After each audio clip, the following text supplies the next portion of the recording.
Hello, I'm Dr. Sally Trabucco, a Senior Manager in Franchise Development at Foundation Medicine. I'm joined today by Dr. Andrew Evans, Associate Director for Clinical Services and Director of the Lymphoma Program at Rutgers Cancer Institute of New Jersey, and Medical Director of the Oncology Service Line at RWJBarnabas Health. Hi, Andy.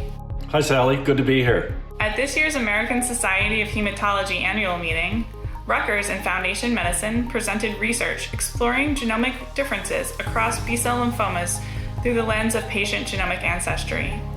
Andy, from your perspective, what is the importance of a study like this? There are many important aspects. While precision medicine is helping to advance cancer care, without intentional planning and implementation, it also has the potential to unintentionally deepen existing health disparities. There are many disparities in cancer related to race or ethnicity. Different racial or ethnic populations experience increased incidence of specific cancers, and we also know that there are worse outcomes and survival for particular cancers based on race and ethnicity.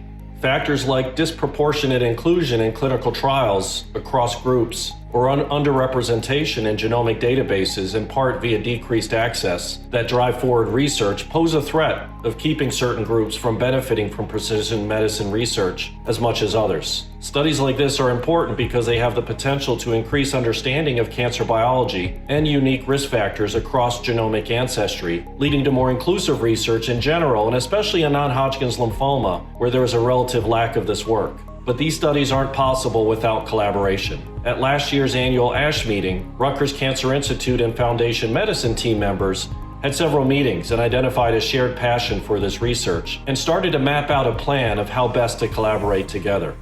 Sally, this research used Foundation Medicine's robust database to answer a few key questions about B-cell lymphomas, which are the most common overarching subtype of non-Hodgkin's lymphoma, and as you know, have significant clinical pathologic heterogeneity. That's right. Foundation Medicine used our large research dataset of real-world patient comprehensive genomic profiling results to find data on a diverse group of patients with B-cell lymphomas.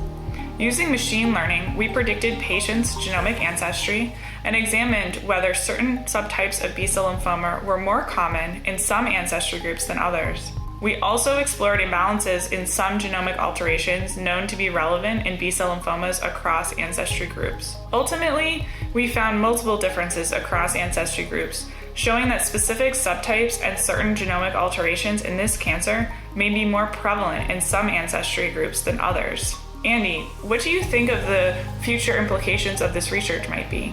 Yeah, there are many.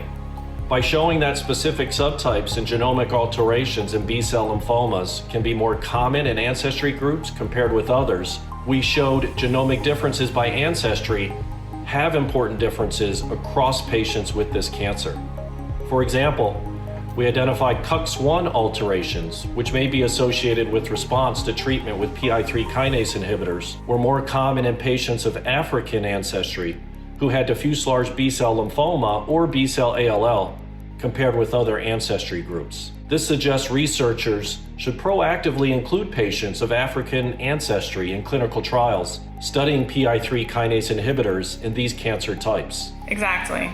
And conversely, we found that EZH2 alterations in follicular lymphoma, for which there is an FDA-approved therapy, were similarly common across all ancestry groups studied. Findings like this suggest that if some patients aren't getting genomic sequencing, there's a risk they could miss out on effective treatment options identified based on their genomic alterations. If we as a medical and research community don't work to make sure all patients are getting next-generation sequencing, we not only risk missing the opportunity to match patients to the right treatments now, we also risk driving forward research that doesn't reflect important genomic nuances across patient ancestry groups.